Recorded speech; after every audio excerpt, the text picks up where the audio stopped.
Hello and welcome back to another video. The topic of this video is a general discussion about what I'm doing right now.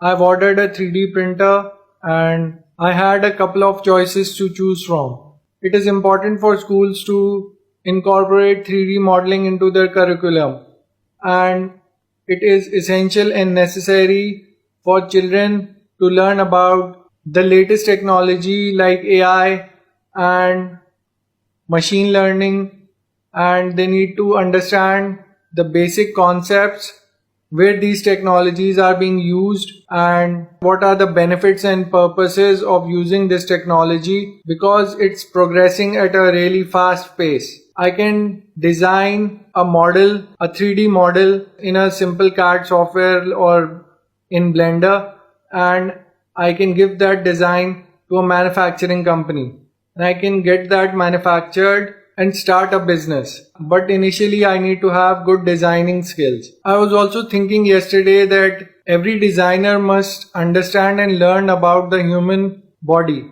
And the human body was created in an ergonomic fashion. All our hands, all our feet are ergonomic and they serve a purpose. We use our legs and feet to walk, and we use our hands to perform our day-to-day activities. All I'm trying to say is that designers need to learn about these things. They need to understand the human body, how it works. I'm not talking about detailed, in-depth knowledge. I'm just talking about superficial knowledge that they need. This way a good designer can design better stuff and they can develop a prototype and market those products and earn a decent living out of it. I'll also link an article. You'll find the link in the description. That article talks comprehensively about all my efforts and all that I've done. So I would reiterate that it is important for schools to incorporate 3D modeling into their curriculum. The students need to understand how to do 3D modeling. And it is also important to understand the uniqueness of each child. For example, some students are good at math, while other students can be good at creativity. So you cannot gauge the performance of each student on a similar footing. These students have different interests and they have different inclinations.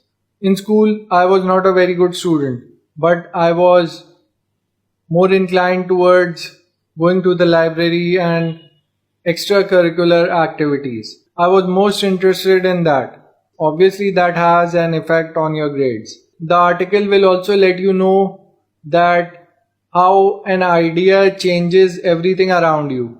It can change a lot of things in your life. And in the end, I would also like to say that these ideas come to the right people who have practiced and who have dedicated their life towards receiving these ideas. Otherwise, these ideas don't strike random people. You have to make yourself conducive to these ideas.